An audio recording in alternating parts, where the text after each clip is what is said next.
আচ্ছা আব্বু, তোমরা কি জানো আগামীকালকে কি? ঈদ। আগামীকাল ঈদ। কিসের ঈদ এটা? কুরবানি। কুরবানির ঈদ। আচ্ছা আহিয়ান, বলো তো, এই ঈদে, এই ঈদটা কেন কোরবানির ঈদ বলতে কি আসলে এদিন কি হয়েছিল তুমি কি জানো? কি হয়েছিল এদিন? এই দিন হচ্ছে গরু কুরবানি করতে হয়। গরু কুরবানি করতে হয়। আচ্ছা, কেন করতে হয় তা কি জানো? কেন বলো তো? নবী আল্লাহ করতে বলেছেন। আল্লাহ করতে বলেছেন। তুমি তুমি কি জানো আসলে কি হয়েছিল এই দিন? হ্যাঁ, কি বলো তো? এদিন হলো মানুষরা নামাজ পড়েছিল মসজিদে, আচ্ছা, আর আর কুরবানি দিয়েছিল। সে কারণে কি কুরবানি? কুরবানি কেন দিতে হয় বলতে পারো? আল্লাহ দিতে বলেছে। আল্লাহ দিতে বলেছেন সেজন্য না? আচ্ছা, তোমরা মনে হয় জানো না এই দিনটা সম্পর্কে। এটা খুব একটা চমৎকার একটা গল্প আছে, তোমরা শুনতে চাও? আচ্ছা, তোমরা কি হজরত ইব্রাহিম আলাইহিস সালামের নাম শুনেছো? হ্যাঁ, উনি কে ছিলেন বলো তো? নবী। নবীর আল্লাহর রাসূল। আল্লাহর রাসূল। আল্লাহর রাসূল নাকি আল্লাহ নবী? আল্লাহর নবী। নবী ছিলেন, আল্লাহর নবী ছিলেন, তাই না? হজরত ইব্রাহিম আলাইহিস সালাম। তো ইব্রাহিম আলাইহিস সালাম যখন অনেক বয়স হয়ে গেছে, হ্যাঁ, তখন আল্লাহ তাআলা তাকে একটা সন্তান দিয়েছিল। তার নাম ছিল ইসমাইল আলাইহিস সালাম। তার নাম শুনোনি তোমরা? উনি কি, উনিও একজন আল্লাহর নবী ছিলেন না? মনে আছে তোমাদের? উনি একজন আল্লাহর নবী ছিলেন, তা তোমরা জানো? তাহলে যখন ইসমাইল আলাইহিস সালামের জন্ম হলো, তারপর ইসমাইল আলাইহিস সালাম যখন একটু বড় হয়েছে, এই তোমাদের মতো, এই তোমাদের চেয়ে হয়তো আরেকটু বড় হতে পারে, হ্যাঁ, এরকম যখন হয়েছে, তখন আল্লাহ তাআলা একদিন হযরত ইব্রাহিম আলাইহিস সালামকে স্বপ্নে দেখালেন। হ্যাঁ, আমি জানি কি তো তুমি তো এটা বলতে পারলে না। আব্বু শোনেন, দেখিয়েছিলেন যে তার তার সন্তানকে আল্লাহ কুরবানি করতে বলেছিলেন, আচ্ছা করছিল। আচ্ছা, তো তোমরা তো এই ঘটনাটা তো বলতে পারলে না একটু আগে? একটু আগে তো বললে এদিন গরু কোরবানি দিয়েছিল তাই। হ্যাঁ, হ্যাঁ, তারপরে কি হয়েছিল তোমরা বলতে পারো? তারপরে নবী উঠে সত্যি সত্যি তার ছেলেকে নিয়ে যায় কুরবানি করতে নিয়ে গিয়েছিল। হ্যাঁ, তখন আল্লাহ একটা দুম্বা পাঠিয়ে দিয়েছিলেন। আল্লাহ একটা দুম্বা পাঠিয়ে দিয়েছিলেন। তুমি কি জানো এটা? আর আর কি জানো তুমি? আর হচ্ছে ওই যে আল্লাহ মনে করেছিলেন তার নবীর সন্তানকে ওই যে কুরবানি না করা একটা দুম্বাকে করানো চায়। তাই? ও আচ্ছা, যাই হোক, তাহলে আমি একটু ভালোভাবে বলি। হ্যাঁ, গল্পটা আরেকবার শোনো। হ্যাঁ, তখন কি হলো, যখন ছোট বেবি, তাই না, এই যে তোমাদের মতো বয়স, তখন আল্লাহ তাআলা কি করলেন? আল্লাহ তাআলা হযরত ইব্রাহিম আলাইহিস সালামকে স্বপ্ন দেখালেন। কি স্বপ্ন দেখালেন? ইব্রাহিম আলাইহিস সালামকে স্বপ্ন দেখালেন যে আহ, তোমার সবচেয়ে প্রিয় যে বস্তুটা আছে, এটা আল্লাহর জন্য কোরবানি করে দাও। তখন ইব্রাহিম আলাইহিস সালাম ভাবলেন, আচ্ছা আমার প্রিয় জিনিস কি, এটা ভাবতে থাকলেন। এই যেমন ধরো, তোমরা আমার প্রিয় না অনেক? হুম, তোমাদেরকে আমি ভালোবাসি না অনেক? তো এরকম ইব্রাহিম আলাইহিসসালাম তো ইসমাইল আলাইহিসসালামকে অনেক ভালোবাসতেন। তখন উনি চিন্তা করলেন, আচ্ছা আল্লাহ বলছেন যে আমার সবচেয়ে প্রিয় জিনিসটাকে কোরবানি করতে, তা আমার প্রিয় জিনিস তো হলো যে ইসমাইল, ওকে কিভাবে কোরবানি করি? তখন হযরত ইব্রাহিম আলাইহিসসালাম কি করলেন? ইব্রাহিম আলাইহিসসালাম যে অনেকগুলো উট কোরবানি করে দিলেন। তো তারপরেও ইব্রাহিম আলাইহিসসালাম আবার স্বপ্নে দেখেন। কি স্বপ্নে দেখেন? যে আল্লাহ তাআলা আবার বলছেন কি, তুমি তোমার প্রিয় বস্তুকে কোরবানি করো। তখন ইব্রাহিম আলাইহিসসালাম ভাবলেন, তাহলে কি আমি আসলে আমার প্রিয় বস্তুকে কোরবানি কি করিনি? এটা ভাবলেন।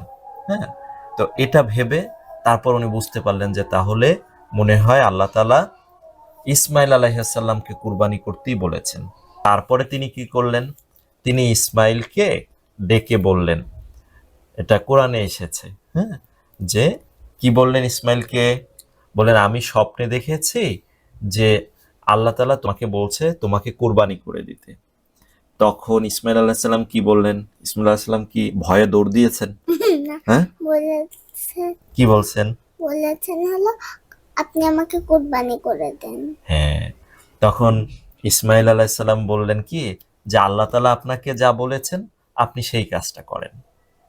হ্যাঁ, নিশ্চয়ই আমি ধৈর্যশীলদের আমাকে ধৈর্যশীলদের ভিতরে দেখতে পাবেন, অর্থাৎ আমি ধৈর্য ধরবো। আল্লাহ যেহেতু বলেছেন, এখন সেক্ষেত্রে তো আর কোনো কথা নেই, কথা আছে?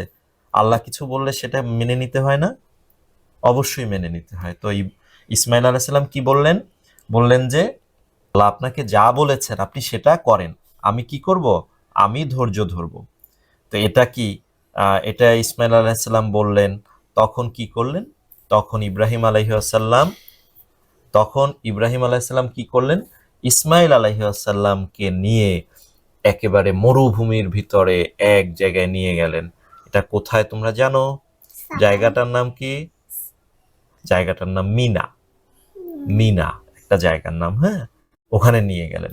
ওখানে নিয়ে গিয়ে তারপরে কি করলেন?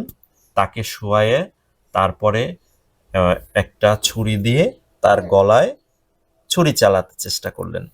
তো যখন এই ছুরি চালাতে চেষ্টা করলেন, তখন কি করলেন? তখন এর আগে ইসমাইল আলাইহিস সালাম কি বললেন? ইসমাইল আলাইহিস সালাম বললেন, আপনি একটা কাজ করেন, আপনি যদি আমার চেহারার দিকে তাকান, তাহলে তো আপনি তো আমাকে অনেক ভালোবাসেন, তাহলে আপনি হয়তো কোরবানি করতে পারবেন না। তখন আপনি একটা চোখ বেঁধে নেন। একটা রুমাল দিয়ে বেঁধে নিয়েছিল। হ্যাঁ, তখন চোখ বেঁধে নিয়ে তারপরে যখন কুরবানি করছে, এর মধ্যেই হযরত জিবরাইল আলাইহিস সালামের মাধ্যমে আল্লাহ তাআলা কি করলেন? একটা পশু পাঠিয়ে দিলেন। একটা পশু ইসমাইল আলাইহিস সালামের যে জায়গায় শোয়া ছিল ওইখানে দিয়ে দিলেন, আর ইসমাইলকে তাড়াতাড়ি ওখান থেকে সরায়ে আরেক জায়গায় দাঁড় করাই দিলেন। তো ইব্রাহিম আলাইহিস সালাম তো আস্তে করে কি করলেন? জবাই দিয়ে দিলেন, হ্যাঁ, একটা পশু। এরপরে চোখ খুলে দেখলেন ইসমাইল আলাইহিস সালাম পাশে দাঁড়ানো, আর একটা পশু কোরবানি হয়ে গেছে।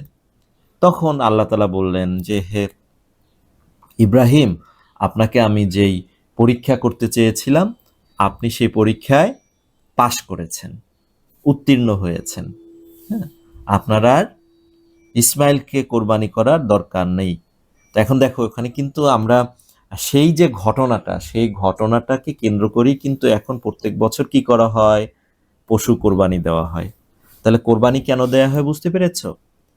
কেন দেয়া হয়? হযরত ইব্রাহিম আলাইহিস সালাম তার যে ছেলে সন্তানকে আল্লাহর রাস্তায় কুরবানি করতে নিয়ে গিয়েছিলেন, তখন আল্লাহ আমাদেরকে খুশি হয়ে তারপরে কি করলেন? একটা পশু কোরবানির ব্যবস্থা করে দিলেন। সেই দিনটাকে যাতে আমরা স্মরণ করতে পারি, সেই দিনটাকে যাতে আমরা মনে রাখি, সেজন্য হলো যে আমাদের এই কোরবানি। এবার বুঝতে পেরেছো তাহলে কোরবানি কেন করতে হয়? হ্যাঁ, তাহলে কোরবানি করতে হয় কেন? ওই দিন ইব্রাহিম আলাইহিস সালাম তার সন্তানকে কুরবানি করতে নিয়ে গিয়েছিলেন কার নির্দেশে?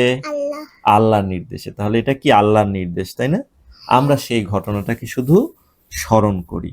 বুঝতে পেরেছ? আর আমরাও চাই যে আল্লাহ তাআলা যেন, মানে আমরা যেন আল্লাহর পথে চলতে পারি, আল্লাহর কথা শুনতে পারি, তাই না? আল্লাহ যা আমাদেরকে বলেছেন সেই অনুযায়ী যাতে আমরা চলতে পারি। বুঝতে পেরেছো তো? তাহলে কোরবানির বিষয়টা তোমাদের একবার বুঝতে পেরেছো? আচ্ছা, বলতে পারো কুরবানি কাদের উপরে ওয়াজিব? কাদের উপরে? মুসলমানদের উপরে। সব মুসলমানদের উপরে কিন্তু ওয়াজিব না। যাদেরকে আল্লাহ তাআলা ধন সম্পদ দিয়েছেন তাদের উপরে ওয়াজিব। বুঝতে পেরেছো? যাদেরকে অনেক বেশি টাকা দিয়েছেন আল্লাহ তাআলা, সম্পদ দিয়েছেন, সম্পদ কে দেন? আল্লাহ দেন। আর সেই সম্পদ কি করতে হয়? সেই সম্পদ থেকে এই পশু কিনে তারপরে কোরবানি করতে হয়। এবার বুঝতে পেরেছো তাহলে? আচ্ছা, তাহলে আমরা কোরবানি কি তা জানলাম, তাই না? এবার তাহলে সবাইকে ঈদ মোবারক জানিয়ে দাও। ঈদ মোবারক, জোরে বলো। ঈদ মোবারক। ঈদ মোবারক। আসসালামু আলাইকুম ওয়া রাহমাতুল্লাহ।